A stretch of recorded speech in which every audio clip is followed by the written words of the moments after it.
Hey team, ShiFtShow.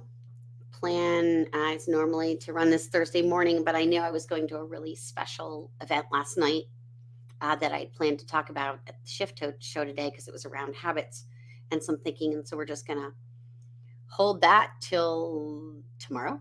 I don't know when we're going to hold it till because as I was coming home from a lovely networking event over in Salem, New York, so it's a long drive. I heard the news about Kate Middleton and that she has had a cancer diagnosis. And I will say I have not actually watched the video. I've read an article about it, and it's weighing on me because she's a young mother, and that is a very hard thing to be dealing with. And I have not the computer. Sorry about that. I have lived that not as a princess, just as a regular person. I was just shy of 50 years old when I got my cancer diagnosis. And I started the whole family thing late in life. I was only able to have one child. That's a story for another day. And physically, only able to have one child. And so our daughter was 10 when I got my diagnosis. And one of the things I've been watching with a lot of concern is how people are just fascinated. They want to know what's going on. Why aren't they telling us what's happening, etc. And they've not been giving the royal family any space. And we can sit here and debate whether or not the royal family should have any space. I, for one, say people are human. And yes, if they don't want to discuss something or it's private or whatnot, that's up to them. You may disagree and think the public has a right to know. The longer it went, the more I was sure something was really, really wrong. Um, and I'm heartbroken for her and for her family. She'll, I assume, will likely be fine. Uh, like I said, I haven't watched the videos, so I don't really know. Um, but I want to talk about it as a mother because having to tell your children why your hair is going to fall out and what they're in for, and this ride. Even my daughter at 10, knew cancer was like a really friggin' terrifying thing, right? And we found out officially on September 11th, 2015. And then we're very selective in who we told. Maybe, I mean, not even 10 people knew. And our daughter did not know. And that weekend, we had plans at, I think, the Oyster Festival in Norwalk. And go to see bands and things. And there's a picture, and I'll never forget this picture, uh, about this picture because it was me and my husband. Probably one of the kids took it. And even though we're smiling and making like everything's great, if you look closely at the picture, you can see like abject fear in our eyes.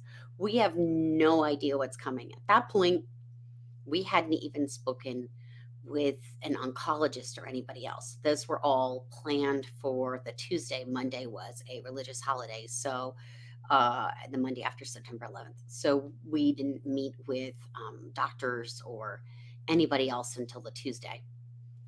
I found out like 6 p.m. on a Friday. And so we had the weekend, like deer in the headlights weekend. And we made the decision we weren't going to tell her anything right away. We wanted to have met with a doctor, had some idea of what the plan was going to be able to give her some information. And I want to honor that that's where Kate was at. She didn't want the whole world talking about her cancer until she had a chance to really sit with her kids. And whether you're a mother or a father or a parent of whatever gender, that's your prerogative. That's your choice to make. It's not anybody else's choice to make it, how you manage your family and explaining a cancer diagnosis to them. So I just really feel for her right now because I'm sure there's been tremendous pressure on her to say what the heck's going on. And it's not our place to have pressured her. Um, she needs her time with her family and her privacy. And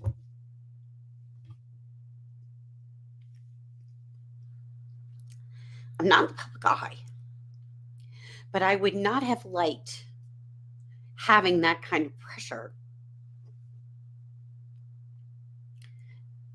That was something for me and my husband, for us to deal with and decide. And we were so supported by our community. It was amazing. Our daughter's pediatrician at the time gave us a wonderful book that really helped explain things, because she was 10, and it's scary for kids. So this is about habits and shifting, and it's a shift show. What I'm really going to ask today is to shift a little bit about how we think about people who are very visible, who are out there in the public eye, and try to remember that they're people first. They're human beings first. They have crappy stuff happen to them too. It's not just because either you're famous or have a lot of money or whatever, it doesn't mean that you're not dealing with your own demons, or you're not dealing with bad stuff that happens to you. And yes, maybe you have a lot more money to throw at the problem, and God bless if that's the case.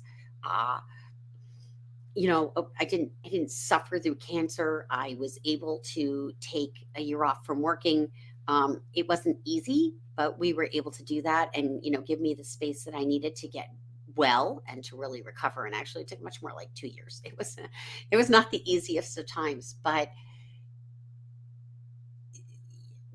it's in our social media world, in our we want information right now world, we forget that, like, just people need space and time. They need to be able to make these decisions and be who they need to be. And it's not our place to push them into having to tell the world something they may not yet be ready to tell. Okay, that's our part one.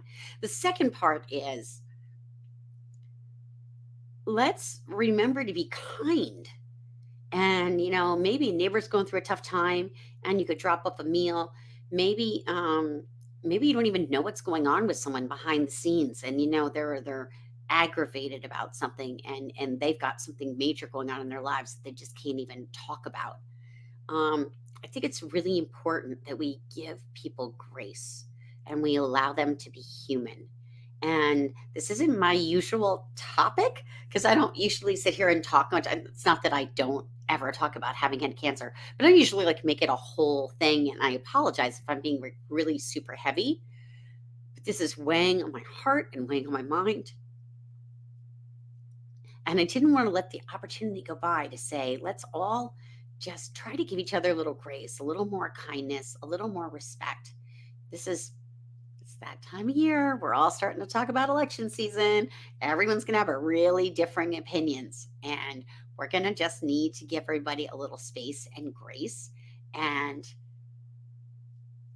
be kind to your fellow human beings, your neighbors. Because at this point, it's like one big global community, right? So we really need to remember how much kindness matters to people. Uh, so the shift is going to be to remember that celebrities are people too, and to show a little kindness. It goes a really long way. And I just had a really long conversation with a dear friend of mine who's been sick all week, and couldn't see me because she's been sick. And instead of just sitting here and like being, oh, woe is me, I didn't get to see my friend, I get to just really enjoy that we had this wonderful conversation. And it was fantastic to have that time on the phone. And now I get to have some quiet time here. I'm going to walk with my neighbor like I always do. She's surprised because I'm not supposed to be here. I'm supposed to be with my girlfriend. Um, but that'll be a nice blessing too. And it'll be nice for me and her to get our walk in. And it's supposed to downpour here tomorrow. So the fact that I get to walk this afternoon while it's sunny, it is not warm. It is Connecticut. I'm guessing this rain we're going to get tomorrow is going to be snow up north.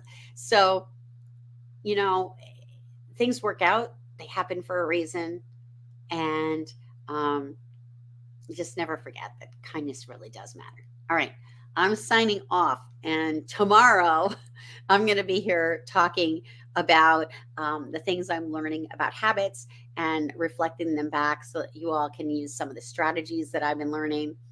This event I went to last night was phenomenal. I'm dying to talk about it, but it is too long for one shift show. I really try to keep these to about 10 minutes. So I promise that will be tomorrow. I will probably not be all dressed up like I was at a major corporate event because it'll be Saturday. I'll probably be much more casual, but I will be doing like a more formal thing tomorrow around habits, and I'm super excited about that. So I hope you'll join me live. I live stream to YouTube, LinkedIn, and Facebook, and I don't know what time of day it'll be yet because I have physical therapy first thing in the morning, but I assume sort of mid to late morning. Anyway, I hope you have an incredible weekend, that you've got great things planned, and I'll see you here tomorrow. Have a great one.